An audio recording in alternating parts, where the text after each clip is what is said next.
Hello. This is my first video, which I'm going to post on my YouTube channel, which I just finally figured out how to put together.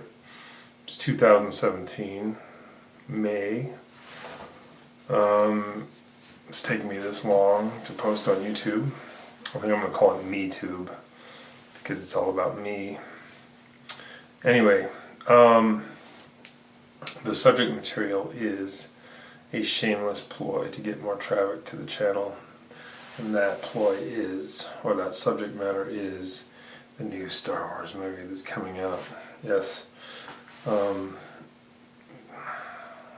since I can remember, long time ago, long time ago, there's been kind of like third-party fiction associated with the wonderful mainstream storyline, and I thought quickly early on that a lot of that stuff's garbage. Sorry. Anyway, but then I found out later that the actual storyline itself is pretty questionable, but we like it. Okay, so here's what I'm going to talk about. I'm going to talk about my theory, it's top secret, about the storyline for the latest Star Wars movie, which would be Episode 8. Okay. Now I have a feeling, J.J. Abrams is really awesome. You've got, both Star Wars and Star Trek under his control, basically. Did a great job with both the Star Trek reboot and the Star Wars 7. I liked Star Wars 7, it was pretty good. And any Star Wars is good Star Wars, like pizza and sex, Alright, so what I wanted to talk about is the subject material. And I'm not big into fantasy, but I've devoted enough of my time thinking about this stuff that I would like to share with you my top secret theory about the characters, the main character actually, in the movie series, the main bad person, bad character, whatever. First of all, that is talking about the Sith business, okay? What I find fascinating is started showing up like in the Star Wars 1, 2, and 3, the backstory. And that was, first of all, that Anakin Skywalker has more of the midi-chlorians than any known life form in the recorded history of the Star Wars galaxy.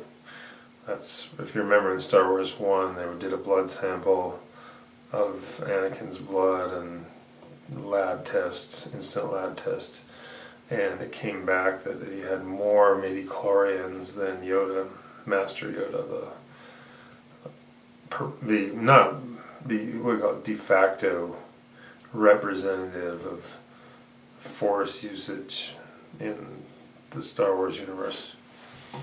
Anyway, so that was the first clue. And then didn't really talk about it until that third episode, episode 3 I should say, where the person that's supposed to becomes the Emperor, the main bad guy, who becomes Darth Sidious, or whatever you want to call him, who was, in my impression, when episode 1 came out, the only realistic character in the entire series, because he had like genuine people personality. It wasn't like a flat 2D character. I really thought that the Senator, Emperor, future Emperor, was quite portrayed quite like a real person as far as intentions and motivations and hiding them, etc., etc. To the point of where it was the only Star Wars figure I collected was the Emperor from that first series, and I gave it to somebody who I thought deserved it. So I don't have it with me, don't ask. But I already knew early on where George Lucas was headed with this storyline. Anyway, so the third episode, we find out that in order to seduce this Anakin to becoming the right-hand man of the future Emperor, he tells him this story about a teacher. Well, not really a teacher. Wasn't mentioned there. It was mainly that there was another Sith Lord of previously they kind of made it vague, so that it could have been at any time in history. And that's kind of what's cool about the Sith mythology, is that because of their use of holographic recordings, I guess you could say, three-dimensional, or kind of a trap, I don't know what you call it, like a simulacrums, to transmit their knowledge. They have an almost like timeless quality to them that could be from the future or the past. I mean, that's getting like Star Trek in a way, but and I kind of hate that gobbledygook. But Star Wars 1, I mean, well, the idea that I really found intriguing is that the findings of these wizards, they really are the wizards, are these Sith Lords. They're the ones that actually do the studying and the research and start casting spells, etc., etc., like we do in our world, medieval world, and present. Anyway, these people that cast these spells basically are devotees of arcane knowledge and take things to an extreme, which warps their consciousness of their psyches to the point of where they do need an alternate name to represent who they are. So it's kind of fun. I don't know. I kind of like them in that respect, and that they're surreptitious and secretive and put on the hood to channel to gain focus, basically, of their research and their psychic energies, to try and drive it forwards into to see some sort of gain from what they're learning. In any case, back to the story that I'm getting at, is that in Star Wars 3, the future Emperor tells Anakin this story about Darth Plagueis, which now there's fan fiction books on it which elaborated, and I kind of, I occasionally delve into these things, like for you fans out there, like my friend got me into the Darth Bane novels, and anyway, Darth Plagueis, I think I listened to that thing as a book on tape. My knowledge of the Star Wars universe starts this way, and I'm dating myself. I was in 5th grade and I read the first book from the first movie, and it's said by George Lucas. Now later I found out that, of course, George Lucas couldn't write a novel if he wanted to. Although he had the ideas in the story, he basically got Alan Dean Foster to do it. And ironically enough, Alan Dean Foster, and I read that book back in the day, wrote the sequel to Star Wars, Splinter of the Mind's Eye, which got totally went off on a sidetrack compared to how the movies went. It's still kind of funny that way, that George Lucas hired this ghostwriter to do the actual novelization of his ideas, which, if you read the scripts for Star Wars Episode 4 as they were developing over the years leading up to the actual movie that came out, thanks to Alan Ladd mainly. If you watch the documentaries, you'll find out this kind of stuff. There were just a lot of weird ideas, and you kind of wonder if it was going to come together or not. And if you read those scripts, you're like, you couldn't visualize what the phenomenal Star Wars was compared to those early scripts. But anyway, back to the storyline that I'm trying to get at here, and that is that Darth Sidious, or the Emperor, tells Anakin about this story about Darth Plagueis. Darth Plagueis was a Sith Lord who was able to manipulate the microorganisms that were channeling the Force, and all the people or the entities in the galaxy, the sentient beings, had this Force presence, but it was mainly channeled through these midi-chlorians. Now that's kind of pseudoscientific.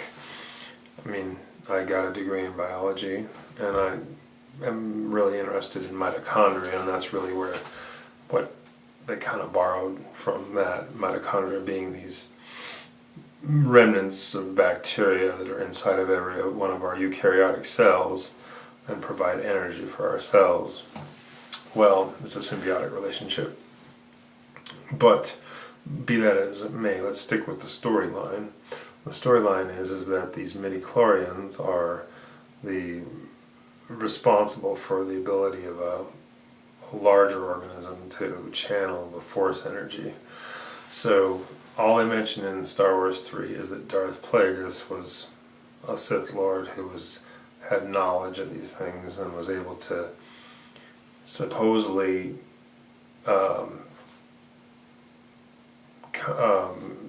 bring things back from the dead. That's all it says in the movie. So take that from the novelization of this storyline. Basically what Darth Plagueis is, it turns out that these Sith Lords have an outward, because they're hidden, their true motivations are usually hidden from until the right moment, of course, to come out and surprise everybody with their true motivations. These Sith Lords basically have a day job, all of them. And the genius of the movies, the Star Wars movies, is that the Emperor's day job is a politician. Well, the Darth Plagueis' day job is a scientist. And so this is kind of interesting to me because I spent a good amount of time in biology laboratories and around the university atmosphere, and in a couple biotech companies that I worked at. I've done a lot of basic biology work, so I think I'm qualified to talk about this. And so what's fascinating is that Darth Plagueis' day job, it turns out, is a scientist, someone who studies things and experiments with things, whereas Darth Sidious's job was a politician who manipulates or lives off of other people. And so even in their mild-mannered Clark Kent roles, they're still basically showing what their skills are, and they're very good at what those skills are. So forward to the new movie and the top secret plot line, which I think is a very elegant one actually, if it follows what I'm about to tell you right now. If it doesn't follow it, then, well, chalk it up to Hollywood for, ruining something that could have been better, in my opinion. And the plot line is this, is that Darth Plagueis is this Darth Sidious's teacher, or was. And Darth Plagueis was a scientist who studied the midi-chlorians and their presence in higher level organisms and how they functioned. And indeed, he's able to, through scientific research, is able to get these things to actually do things. In any case, Anakin Skywalker is basically a GMO'd person. If you remember also in Star Wars Episode 1, Anakin's mother was consummately conceived, which of course is a mythological concept. For example, Taoism, Lao Tzu, and also Jesus, for example, would be an example of this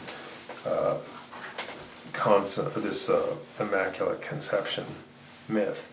But be that as it may, it's easy to think that perhaps Anakin's mom was anesthetized and basically impregnated with Darth Plagueis' experiment, which to say is he basically is created Anakin Skywalker, who has the highest midichlorian content of any known being, and that makes perfect sense to me that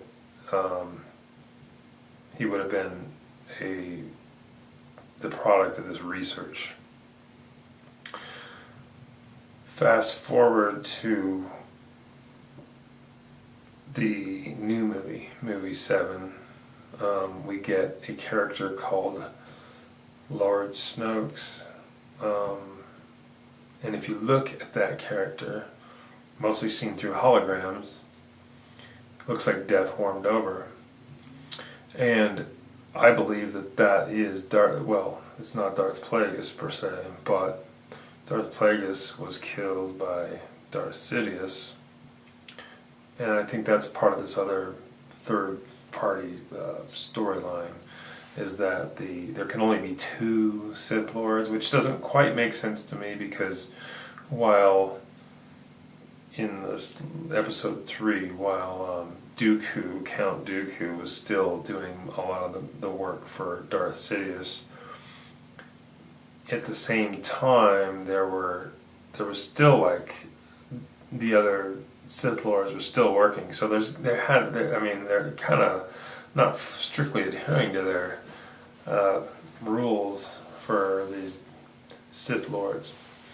But in any case, and Anakin comes to flower, he doesn't really turn to the dark side until after Dooku's gone or gets killed. So it still doesn't make quite sense. It's not like Highlander, That kind of almost made sense.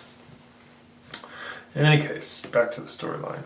Darth Plagueis, technically his day job was a scientist, and he was also the teacher of Darth Sidious, who in pure...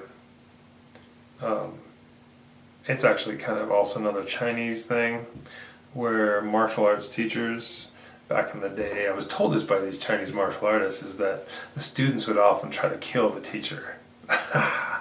You saw this in Kill Bill, right? Where, what's her name, Black Mamba, kills the one teacher by poisoning his fish or whatever.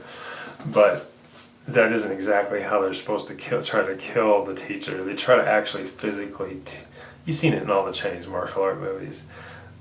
They all try to attack the teacher and try to get him, the old guy with the gray hair. But being the teacher, he's always able to overcome any takers on a challenge. So again, I find this kind of funny. There's a lot of mythological things here in the storyline. That's what makes it such a good fantasy storyline, is there's actual mythological content from our world. Back to the storyline. Darth Plagueis and this Lord Snokes, I believe, are the same person, and the reason Lord Snokes looks like death warmed over is he is that very person that was killed by Darth Sidious, and he was indeed able to reconstitute himself, although kind of poorly. But apparently even worse than ever. And if you look at the way that Lord Snokes behaves in episode 7, as played by Andy Serkis, he's not like a brooding evil person per se as Darth Sidious was. More of like very kind of pragmatic. Like, let's set up this, even worse than the Death Star. Let's set up some sort of hyperspatial planet destroyer, and then when that fails, well, simply let's retract, let's pull back, let's start over again later. Very, very methodical and scientific, actually, if you look at the way he behaves. So, that is my theory, is that the new bad leader or advisor, spiritual advisor to the New Order, who, by the way, makes the Empire looks like good guys, you know, that's what somebody told me. I don't know. I think they're alright. I mean, they are pretty bad. But, is there anything more to say about this?